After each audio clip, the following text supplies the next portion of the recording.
They say revenge is a dish best served cold. But mine was served piping hot in a boardroom full of executives who thought they knew everything about loyalty and trust. When Marcus Sterling fired me 30 minutes after I delivered the presentation that would have saved our department, he made the biggest mistake of his corporate career. He just didn't know it yet. My name is Diana Walsh, and I spent 3 years building my reputation as the most reliable project manager at Pinnacle Solutions. I was the one who stayed late to fix other people's mistakes, who covered for colleagues when they dropped the ball, and who never missed a deadline. I thought loyalty was a two-way street. I was wrong. The morning everything changed started like any other Tuesday. I arrived at the office at 7:30, an hour before most of my colleagues, clutching my presentation materials and a coffee that had already gone cold during my commute. The quarterly review meeting was scheduled for 9, and I had spent the better part of 2 weeks preparing what I knew would be the most important presentation of my career. Our department was hemorrhaging money. 3 major clients had pulled their contracts in the past quarter, and rumors were swirling about potential layoffs. Marcus had been increasingly erratic, snapping at team members and holding mysterious closed-door meetings with upper management. I knew we were in trouble, but I also knew I had the solution. The presentation I had prepared wasn't just a Band-Aid fix. It was a complete overhaul of our client retention strategy, backed by 6 months of research and analysis I had conducted on my own time. I had identified the root causes of our client losses, developed a comprehensive action plan, and even secured preliminary interest from 2 potential new clients who could bring in enough revenue to stabilize our department for the next 2 years. I knocked on Marcus's office door at 8:15, wanting to give him a preview before the big meeting. He looked up from his computer with the expression of a man who had been caught doing something he shouldn't have been doing. His screen flickered as he quickly minimized whatever he had been working on. "Diana," he said, forcing a smile that didn't reach his eyes. "Ready for the presentation?" "More than ready," I replied, settling into the chair across from his desk. "I wanted to run through the key points with you first. I think you're going to be impressed with what I've put together." Marcus leaned back in his chair, his fingers drumming nervously on his desk. "Actually, I've been thinking about today's meeting. Maybe we should focus on the quarterly numbers instead of looking ahead to new strategies." I felt my stomach drop. "Marcus, we've been planning this for weeks. The board is expecting solutions, not just a recap of problems they already know about." "Euros, the board appreciates straightforward reporting," he said, avoiding my gaze. "Sometimes it's better to manage expectations than to make promises we can't keep." I stared at him, trying to process what I was hearing. This was the same man who had encouraged me to develop this presentation, who had praised my initiative and promised to give me full support in front of the leadership team. Now he was trying to sabotage the very solution that could save all of our jobs. "Marcus, I've spent months on this research. I have concrete data showing how we can not only stop the client hemorrhaging, but actually grow our portfolio by 30% in the next year. We can't just pretend those opportunities don't exist." He stood up abruptly, his chair rolling back and hitting the wall. "Diana, I appreciate your enthusiasm, but sometimes experience matters more than ambition. I've been doing this for 15 years, and I know what works in this industry." That was when I realized something was very wrong. Marcus Sterling had been at Pinnacle Solutions for 15 years, but he had been in his current position for only 18 months. Before that, he had been a mid-level analyst with a decent track record but no real leadership experience. His promotion had surprised everyone, including himself. And now I was beginning to understand why he was so defensive about his authority. "I'm going to present my findings," I said firmly. "The board deserves to see all available options before making decisions about our department's future." Marcus's face darkened. "You'll present what I approve, or you won't present at all." The meeting started at 9 sharp in the main conference room on the 20th floor. The entire executive team was there, including CEO Patricia Blackwood, CFO David Morrison, and the 3 vice presidents who oversaw our division. I had presented to smaller groups before, but never to this level of leadership, and never with so much riding on the outcome. Marcus introduced me with what sounded like genuine enthusiasm, praising my dedication and analytical skills. If I hadn't known better, I would have thought he was genuinely proud to have me on his team. But I caught the subtle warning in his eyes as he handed me the microphone. A look that said he expected me to follow his earlier advice about managing expectations. I ignored the warning completely. For the next 45 minutes, I walked the board through every aspect of my research and recommendations. I showed them the data I had compiled on our former clients, the exit interviews I had conducted, and the detailed analysis of our competitors' strategies. I presented my client retention plan, my proposals for new service offerings, and the preliminary agreements I had negotiated with potential new clients. The room was silent when I finished, but it was the kind of silence that comes with genuine interest, not boredom. Patricia Blackwood leaned forward in her chair. Her sharp eyes focused intently on the projection screen where my final slide outlined the expected financial impact of my recommendations. "This is impressive work, Diana," she said finally. "You've clearly put a lot of thought into this analysis. What kind of timeline are we looking at for implementation?" I felt a surge of confidence. We could begin phase 1 within 2 weeks. The client feedback initiative could start immediately, and I've already identified the team members who would be best suited for the new account management roles. David Morrison flipped through the printed copies of my presentation that I had distributed. "These numbers are compelling. Marcus, what's your assessment of the feasibility?" All eyes turned to Marcus, who had been unusually quiet throughout my presentation. His face was flushed, and I could see a muscle twitching in his jaw. When he spoke, his voice was carefully controlled, but I could hear the anger underneath.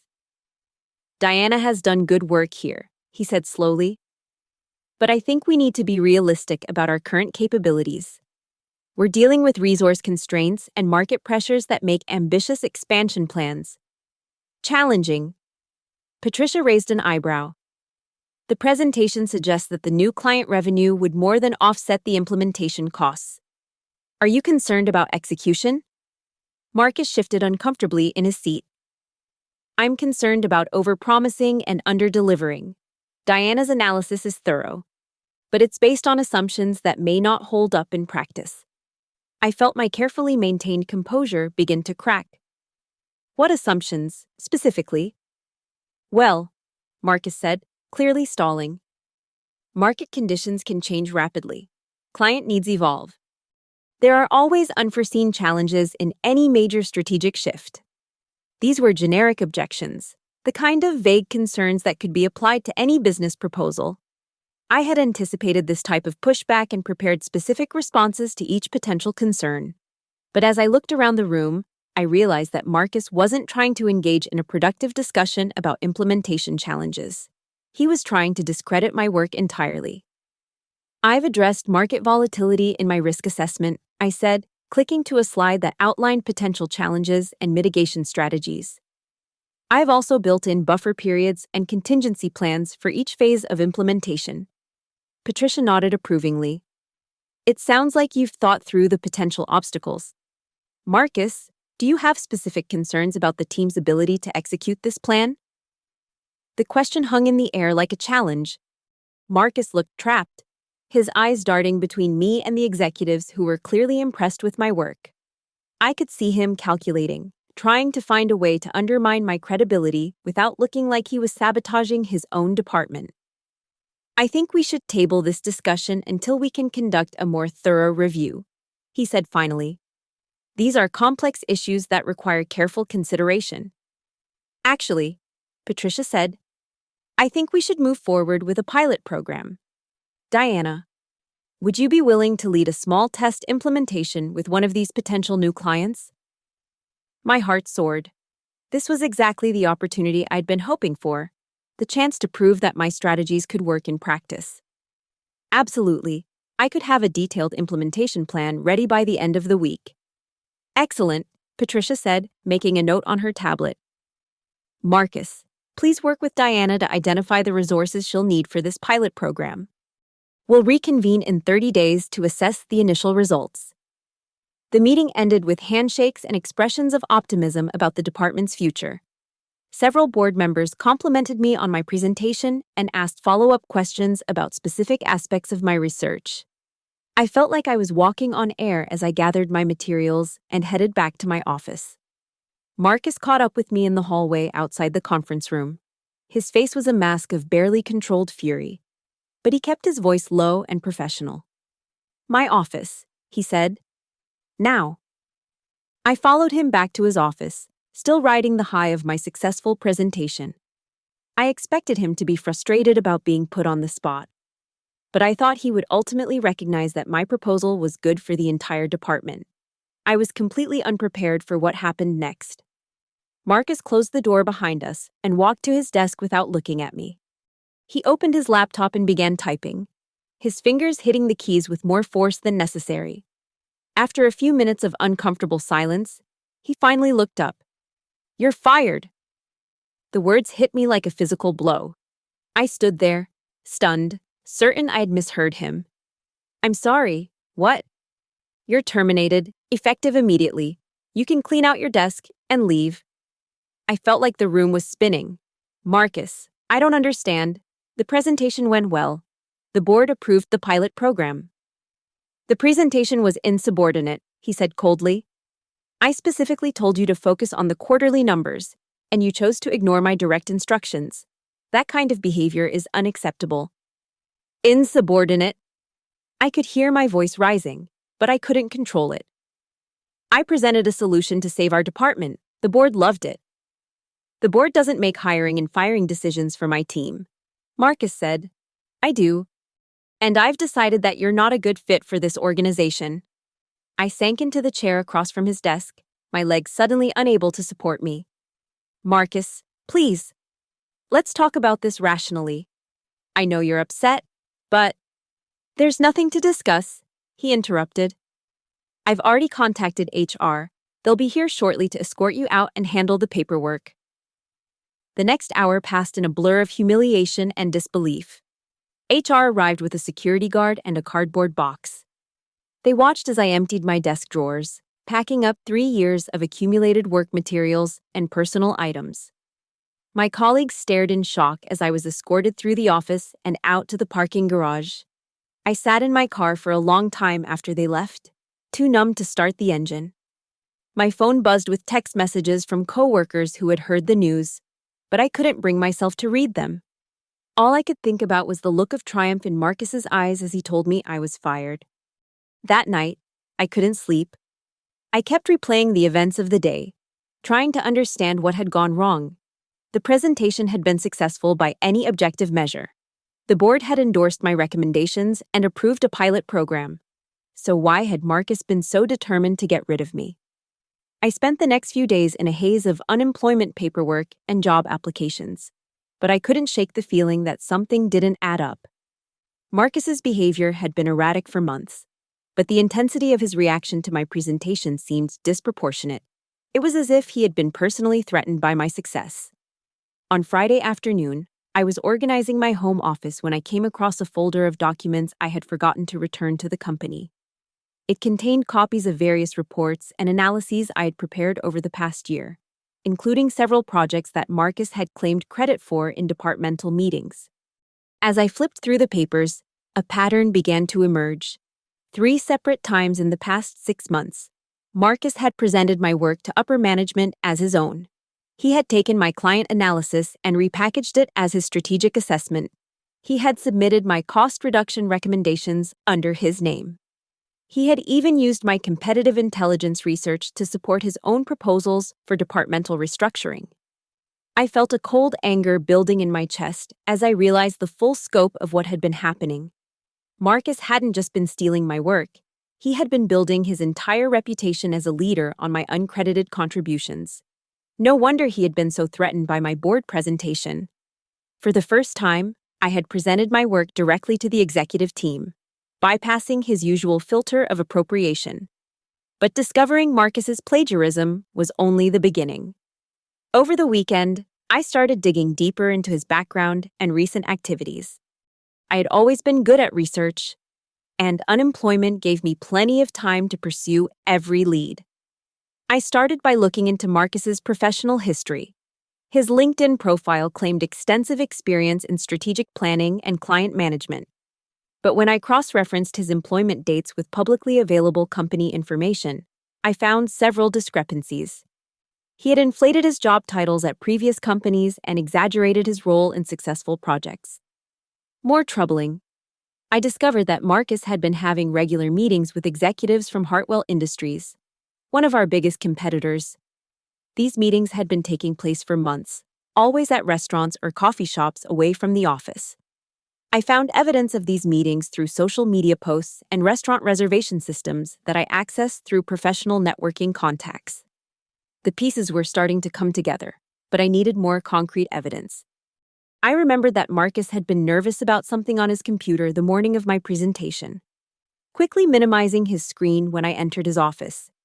If he was sharing confidential information with competitors, there might be a digital trail. I had one advantage that Marcus probably hadn't considered. I had helped set up the company's digital security systems when I first joined Pinnacle Solutions. I knew how the email servers worked, how documents were archived, and where backup files were stored. More importantly, I still had access to several shared drives that HR had overlooked when they terminated my accounts. Working late into Sunday night, I methodically searched through archived emails and document histories. What I found exceeded even my worst suspicions about Marcus's betrayal. For the past 8 months, Marcus had been systematically sharing confidential client information with Hartwell Industries. He had sent them detailed profiles of our most valuable clients, including contract terms, renewal dates, and strategic priorities. He had shared our internal assessments of client satisfaction and our plans for account management improvements. Most damning of all, I found email exchanges showing that Marcus had been actively sabotaging our client relationships. He had been feeding Hartwell insider information that allowed them to poach our clients with precisely targeted competitive offers. The 3 major clients we had lost in the past quarter hadn't left because of service issues or market changes. They had left because Marcus had given our competitors the exact information they needed to steal them away. But Marcus's betrayal went even deeper than corporate espionage. I discovered that he had been negotiating his own employment with Hartwell Industries, with a planned transition date just 2 weeks after the quarterly review meeting. He had been planning to leave Pinnacle Solutions all along, but not before inflicting maximum damage on our department and positioning himself as a valuable asset to our competitor. The final piece of evidence I found was a draft email that Marcus had apparently forgotten to delete. It was addressed to his contact at Hartwell Industries and contained a detailed assessment of our department's vulnerabilities. The email specifically mentioned my upcoming presentation and included a strategy for discrediting my recommendations to ensure that Pinnacle Solutions would continue to struggle with client retention. I printed everything, every email, every document, every piece of evidence that showed the full scope of Marcus's betrayal. Then I organized it all into a comprehensive report that laid out the timeline of his activities and the financial impact of his sabotage. By Monday morning, I had a plan. I spent the morning making phone calls and setting up meetings. I reached out to several board members who had been impressed with my presentation, explaining that I had uncovered information relevant to our department's recent struggles. I was careful not to make specific accusations over the phone, but I conveyed enough urgency to secure face-to-face meetings. My first meeting was with David Morrison, the CFO. I had worked with him on several financial analyses in the past, and he had always been impressed with my attention to detail. When I showed him the evidence of Marcus's financial sabotage, his face went white. "Diana, this is corporate espionage," he said, flipping through the printed emails. "If these communications are authentic, Marcus has violated his fiduciary duty to the company and potentially broken several laws." "I've verified the authenticity of every document," I replied. "I can provide you with the technical details of how I accessed the archived files, and I'm confident that forensic analysis would confirm everything I've found." David picked up his phone and dialed an extension. "Patricia, I need you to see something immediately. Can Diana Walsh come up to your office?" 20 minutes later, I was sitting in the CEO's office, watching Patricia Blackwood's expression grow increasingly grim as she reviewed the evidence. She was a formidable woman who had built Pinnacle Solutions from a small consulting firm into a major player in the industry. She did not tolerate disloyalty or incompetence, and she definitely did not tolerate betrayal. "This explains everything," she said finally.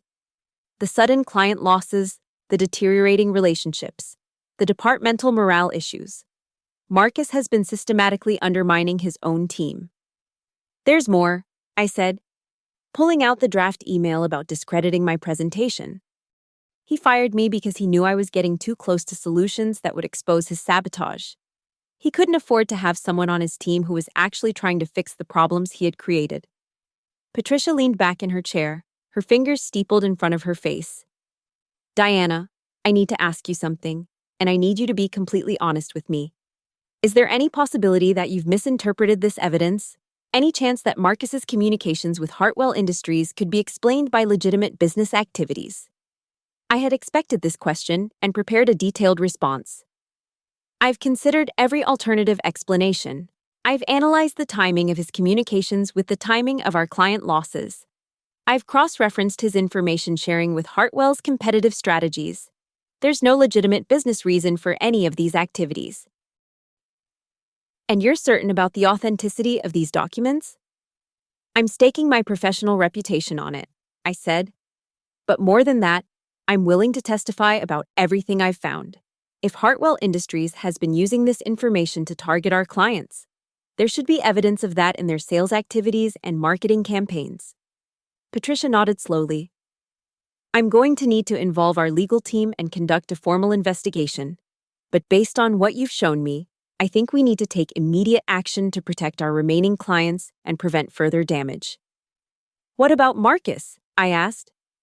"Marcus Sterling will be terminated immediately," she said. "And depending on what our legal team discovers, he may face criminal charges for corporate espionage and breach of fiduciary duty." The next few hours were a whirlwind of activity. Patricia convened an emergency board meeting for late that afternoon. Legal counsel was brought in to review the evidence and advise on potential criminal charges. The IT department was asked to conduct a comprehensive audit of Marcus's computer and email accounts. I spent the afternoon working with the legal team to prepare a detailed presentation of my findings. We organized the evidence chronologically, showing how Marcus's betrayal had escalated over time and how it correlated with our department's declining performance. The emergency board meeting was held in the same conference room where I had given my presentation just 1 week earlier. This time, however, the atmosphere was tense and businesslike. Patricia opened the meeting by explaining that serious allegations had been made against Marcus Sterling, and that the board needed to review evidence of potential corporate espionage. I presented my findings methodically, walking through each piece of evidence and explaining its significance. The board members listened in stunned silence as I detailed the scope of Marcus's betrayal. When I finished, the room was quiet except for the sound of papers shuffling as board members reviewed the documentation. "Where is Marcus now?" asked one of the vice presidents. "He's been asked to come in for a meeting at 5 o'clock. Patricia replied. "He thinks he's being called in to discuss the department's transition plan following Diana's termination." David Morrison shook his head in disgust. "He has no idea that we know about his activities?" "None," I confirmed. "Based on his recent communications, he believes his plan has been successful. He's scheduled to start his new position at Hartwell Industries next Monday." At exactly 5 o'clock, Marcus Sterling walked into the conference room expecting to discuss his department's future. Instead, he found himself facing the entire board of directors, a team of lawyers, and the woman he had fired 1 week earlier. His face went through a series of expressions as he processed the situation: confusion, recognition, and finally, a dawning realization that his carefully constructed deception had been exposed. He looked around the room, his eyes finally settling on me. "Diana," he said slowly, "I wasn't expecting to see you here." "I'm sure you weren't," I replied calmly. Patricia stood up and gestured to the chair at the head of the table. "Marcus, please sit down. We need to discuss some serious allegations about your recent activities." Marcus remained standing, his body language defensive. What kind of allegations? Allegations of corporate espionage, breach of fiduciary duty, and deliberate sabotage of company operations. Patricia said, "We have extensive documentation of your communications with Hartwell Industries and evidence of your efforts to undermine Pinnacle Solutions' client relationships." The color drained from Marcus's face. "I don't know what you're talking about." We have your emails, Marcus," I said, pulling out a folder of printed documents. "We have records of your meetings with Hartwell executives. We have evidence of the confidential information you shared with them. And we have proof that you deliberately sabotaged our client relationships to benefit your future employer." Marcus finally sat down, his hands trembling slightly as he reached for the glass of water in front of him. "You've been spying on me." "I've been investigating why our department has been failing despite our best efforts," I replied. It turns out the reason was sitting in the department head's office, actively working against his own team. Patricia leaned forward. "Marcus, you have the right to have legal representation present during this discussion. However, I want to give you the opportunity to respond to these allegations before we proceed with formal legal action." Marcus looked around the room, his eyes wide with panic. "This is all a misunderstanding. Yes, I've had some informal conversations with people in the industry. But that's normal business networking. I never shared any confidential information." I opened my folder and pulled out a printed email. "This is a message you sent to James Crawford at Hartwell Industries on March 15th. You provided him with detailed information about our renewal negotiations with Thomson Industries, including our pricing strategy and contract terms. 2 weeks later, Hartwell submitted a competitive bid that undercut our proposal by exactly 3%. Marcus's face flushed. That's circumstantial." "This is another email from April 2nd, I continued, pulling out another document. "You shared our client satisfaction survey results with Hartwell Industries, specifically highlighting areas where Thomson Industries had expressed concerns about our service delivery. Hartwell used this information to target their competitive proposal to address those exact concerns." I kept pulling out documents, each one more damning than the last. Marcus's explanations became increasingly desperate and illogical. He claimed the emails were taken out of context, that he had been conducting legitimate market research, that he had been trying to help Pinnacle Solutions by understanding competitive strategies. But the evidence was overwhelming. Not only had Marcus been sharing confidential information with our competitors, but he had been actively sabotaging our client relationships and undermining his own team's efforts to address the problems he had created. "The most damning evidence," I said, pulling out the final document, "is this draft email that you apparently forgot to delete. It's addressed to your contact at Hartwell Industries and contains a detailed strategy for discrediting my quarterly presentation to ensure that Pinnacle Solutions would continue to struggle with client retention." I handed the printed email to Patricia, who read it aloud to the room. Marcus's plan was laid out in black and white. He had intended to undermine my presentation by questioning my experience and judgment, then use the department's continued struggles to justify his own departure to Hartwell Industries. "You fired me," I said, looking directly at Marcus. "Because you knew that my solutions would work. You couldn't afford to have the department succeed because you had already committed to helping Hartwell Industries destroy us." Marcus slumped in his chair, his face pale and defeated. "I never meant for it to go this far," he said quietly. "It started as just informal conversations, industry networking. But then Hartwell offered me a position, and I thought, you thought you could betray your team and your company for personal gain." Patricia finished. "Marcus, you've violated your employment contract, your fiduciary duty to this company, and potentially several laws regarding corporate espionage." The legal team took over from there, formally notifying Marcus of his immediate termination and outlining the potential criminal charges he could face. Marcus was escorted from the building by security, his company equipment confiscated, and his access to all systems revoked. But the story didn't end there. Over the next few weeks, the full scope of Marcus's betrayal became clear. The IT forensics team found evidence of dozens of unauthorized data transfers, including client lists, strategic plans, and proprietary market research. The legal team discovered that Marcus had been using company resources to conduct research for Hartwell Industries, essentially being paid by Pinnacle Solutions to help our competitors. Most satisfying of all, the investigation revealed that Marcus had been systematically taking credit for other people's work throughout his tenure as department head. My contributions had been the most significant, but he had also appropriated ideas and analyses from several other team members. The board decided to pursue both civil and criminal charges against Marcus. The civil case focused on the financial damage his sabotage had caused to the company, which was estimated at over $2 million in lost revenue. The criminal charges included corporate espionage, breach of fiduciary duty, and fraud. Hartwell Industries initially tried to distance themselves from the scandal, claiming they had been unaware of Marcus's methods for obtaining competitive intelligence. However, the evidence showed that their executives had been actively encouraging Marcus to share confidential information and had structured their competitive strategies around the insider knowledge he provided. The scandal ultimately led to a major investigation of Hartwell Industries' business practices and resulted in significant legal consequences for several of their executives. Marcus's new position was immediately revoked, and he found himself facing both criminal prosecution and civil lawsuits from multiple parties. For me, the vindication was swift and complete. Patricia offered me Marcus's position as department head, along with a substantial raise and a formal apology for the way I'd been treated. The board also approved my client retention strategy, which was implemented company-wide and resulted in significant improvements in customer satisfaction and revenue growth.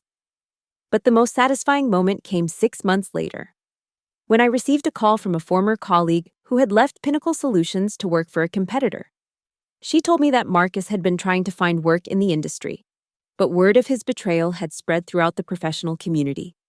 No reputable company would hire him, and he had been forced to leave the industry entirely. "I heard he's working in retail now," she said, "selling electronics at a big box store. Apparently, he tells people that he's temporarily between consulting positions, but everyone knows the truth."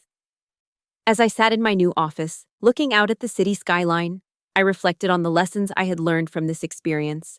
I had discovered that loyalty and integrity were not weaknesses to be exploited, but strengths that would ultimately prevail over deception and betrayal. Marcus Sterling had fired me because he thought I was a threat to his carefully constructed web of lies. In the end, he was right. I had been a threat to his deception, but I had also been the key to exposing the truth that saved my company and my career. The best revenge, I realized, wasn't just about getting back at someone who had wronged me. It was about ensuring that justice was served and that the truth prevailed. Marcus had gambled his integrity for short-term gain, and he had lost everything in the process. 6 months after my termination and reinstatement, our department had not only recovered from the damage Marcus had caused, but had actually exceeded our previous performance levels.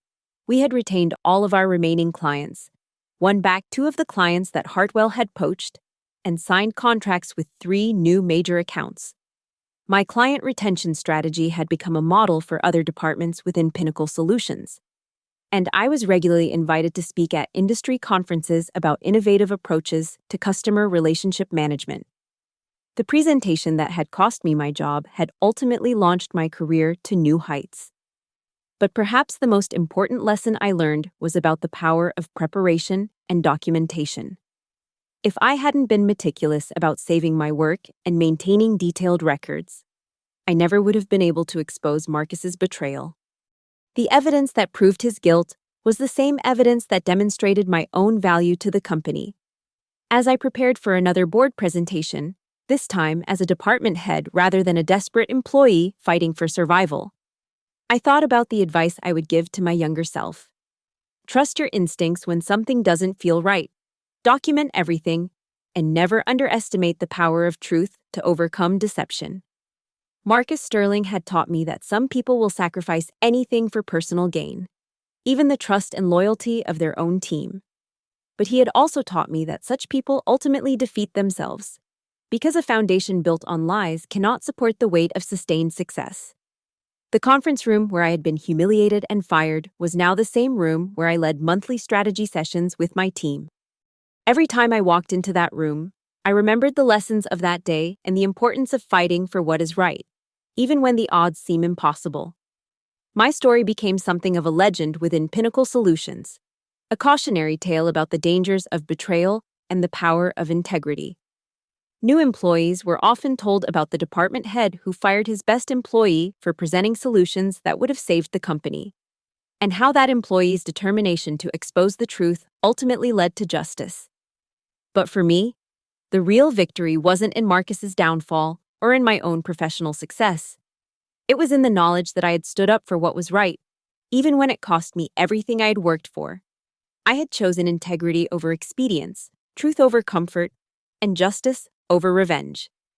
In the end, that choice had made all the difference.